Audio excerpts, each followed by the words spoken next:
Hi fight fans, welcome back again to another episode, and on this episode we'll be bringing you a roundup of everything happening in the world of combat sports. Stay with us.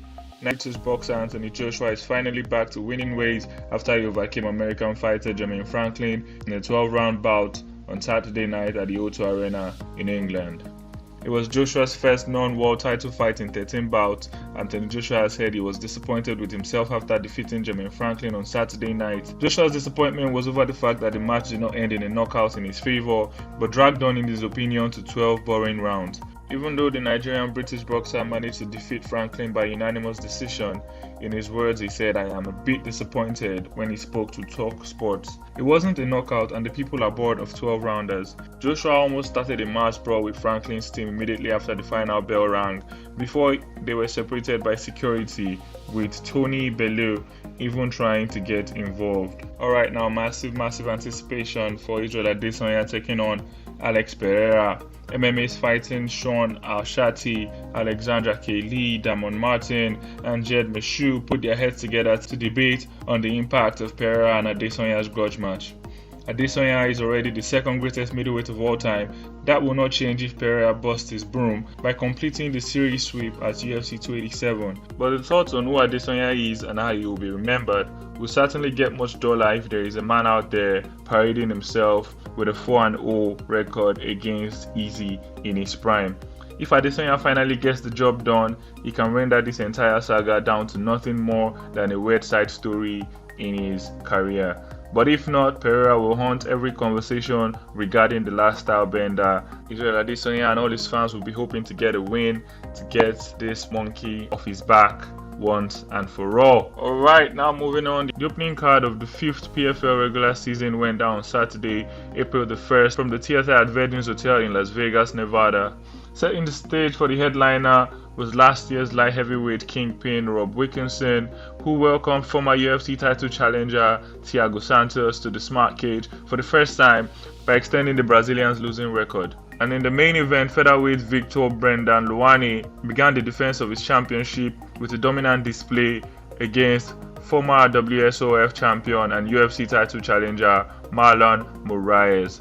Impa Kasaganay also defeated Cory Hendricks via unanimous decision after 3 rounds in a dominating performance. And also lots and lots of other amazing fights went down at the PFL opener for the 5th season.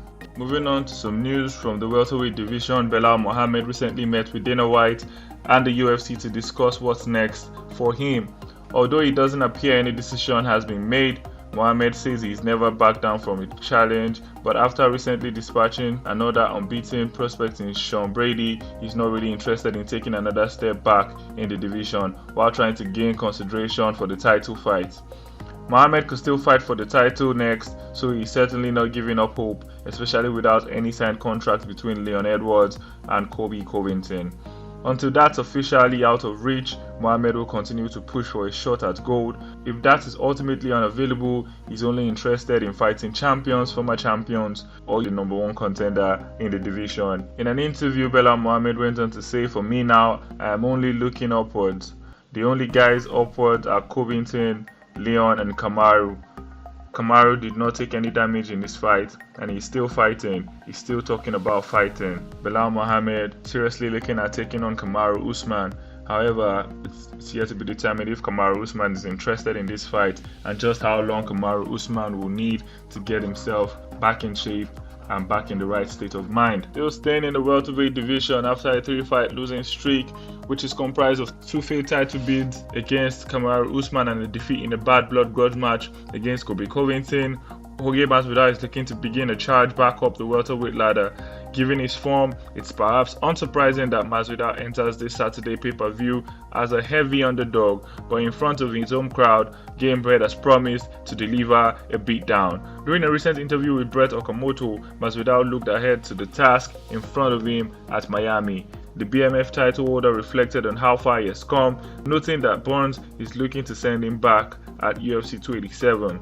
After describing the Brazilian as envious, Masvidal gave some firm plans that he has in store for Gilbert Burns, stating that he plans to put Burns in a stretcher. Right now, still staying in the UFC, bantamweight contender Sean O'Malley claims he is set for the next title shot. Following UFC 288, UFC bantamweight champion Aljamain Sterling will face Henry Cejudo for his next title defense at UFC 288, which will take place in Newark, New Jersey. During a recent episode of the O Malley podcast, Sean O'Malley alleged that he already knows who he is facing next. "My next fight will be huge," he said. "Winner of Henry versus Aljamain Sterling." He said he has spoken with the UFC and that is going to happen. Cejudo hasn't fought since announcing his retirement following a win over Dominic Cruz at UFC 249 and will get the chance to reclaim the bantamweight throne against Aljo. Regardless of how Sterling versus Cejudo plays out, it appears Sean O'Malley is next in line. The only thing that could potentially alter these plans is for something unprecedented and unpredictable to happen, something like a draw at UFC 288.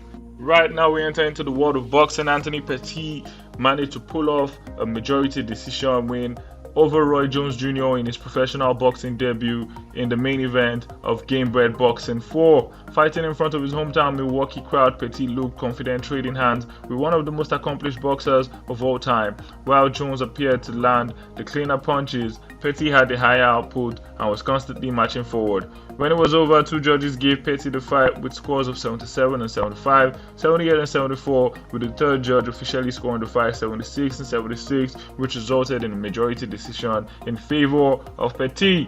Right now, Congolese promotion Impact Championship 2 returns on Saturday the 8th of April 2023 at the Silver Palace, Lubumbashi, Democratic Republic of Congo.